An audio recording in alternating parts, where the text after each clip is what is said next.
E allora voglio recitarvi dei versi, è la traduzione della Bibbia in siciliano, quindi nella serata penso che ci starà pure, anche perché ci troviamo di fronte alla chiesa.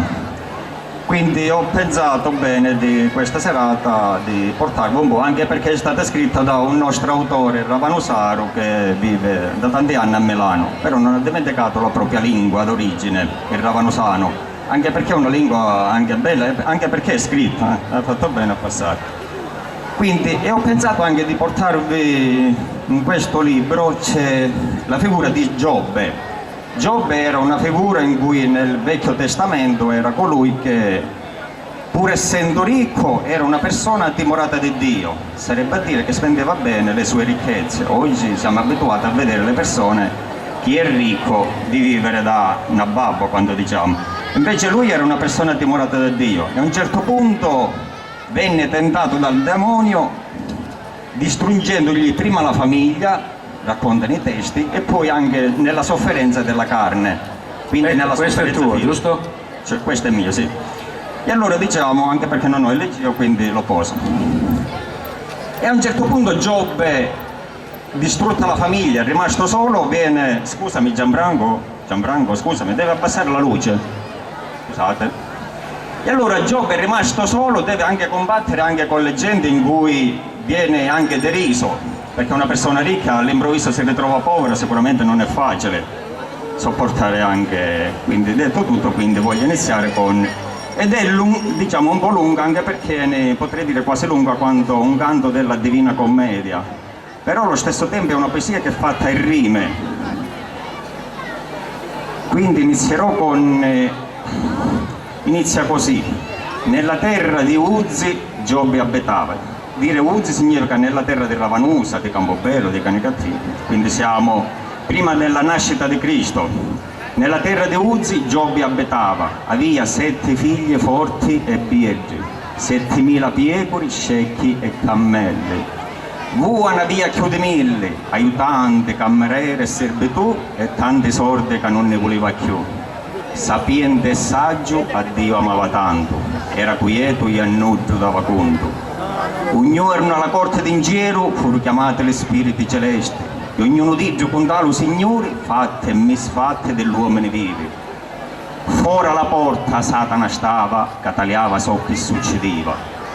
Tu non puoi stare qua, l'amminazzaro l'angelo buone, fino a quando in terra c'è delinquenza, mi tocca un busto in stadunanza. Io sogno piso della balanza, che serve a Dio per ogni sentenza. Lo Padre Eterno dello so scranno, Satana disse, che va facendo? Come lo solito vai girando, vieni in terra e manco mallagno. Puntami chissà di Giobbe, di un servo fedele puro di cuore, uomo capace solo d'amare. Chi te contare di un uomo ricco che mangia e vivi senza pinzera, che tu proteggi mattina e sera? Certo che t'ami e ti benedici, dato che stai nella pace. Ma prova a toccarci tutte le bene e poi vediamo so che succede.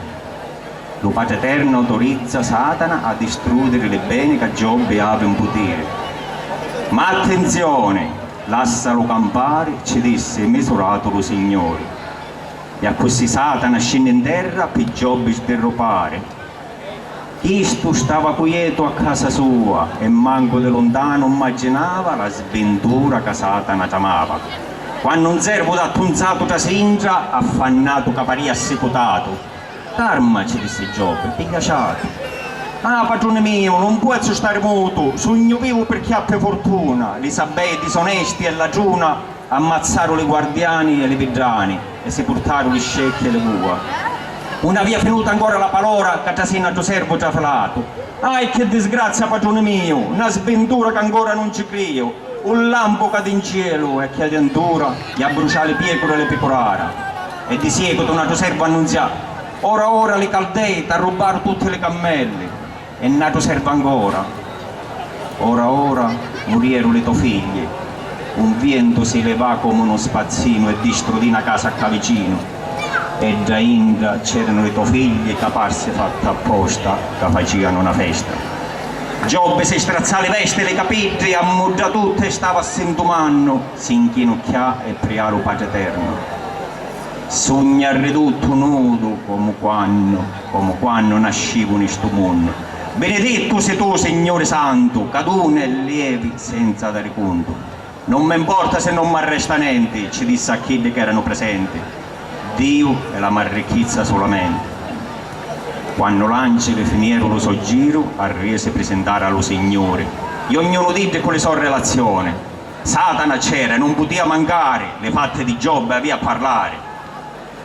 Allo tuo prediletto a Dio ci disse, nudo e senza niente la ridosse, però fino a quando ave salute può accanzare le ricchezze perdute. Ma ora toccaci l'ossa e le carni, fallo mangiare delle verme, mannaci tante pene per soffrire, e poi vediamo se stava a benedire. E va bene, ci disse lo Signore, di sto momento Giobbe è tutto tuo. E a questi Satana s'allontanò e scendì verso terra, e mentre scendeva verso terra Giaiddo parlava solo. Ora t'azzezzo io, Giobbe caro, a te che sei crozzuto come un molo. La tua pazienza sa non può durare, che tante di vuoi te ne mannare, fino a quando con Dio te la pigliare. Giobbe fu impestato dalla testa fino alle piedi, ogni chiaga mangicino ci faceva, e con una giammarita si grattava, lontano dell'amici e delle parenti. Ma nonostante la forte sofferenza, non perdeva mai la pazienza. Vedemmo la moglie ci voleva, che lo esortava, dicendoci, non sei saggio. Sei bravo solo a Dio a benedire, non ti ribelli e aspetti di morire. Parli come una babba, ci disse Giobbe. Se di Dio lo bene sa riceve, mi dai lo male sa accettare.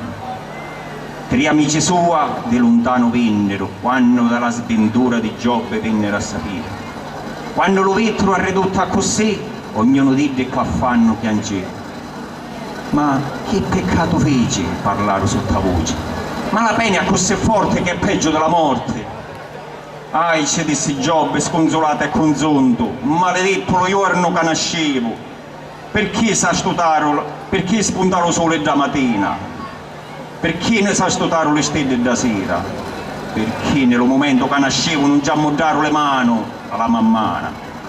Perché dare la luce all'infelice e alla vita a cui cerca morte e pace? Lo primo amico per gli disse, quando mai morì un uomo innocente e un uomo giusto sderropato vinne? O semina un pa' metà raccoglie affanno, di lo stiero non esce la sventura e manco spunta lo dolore della terra. Ma è l'uomo che ha la vita ad una pena, e è come una faida che ha volagata. Chiama, qui è che ti va a rispondere? Lo Signore è uno che è potente, fa cose ranne e sta in mezzo alle gente.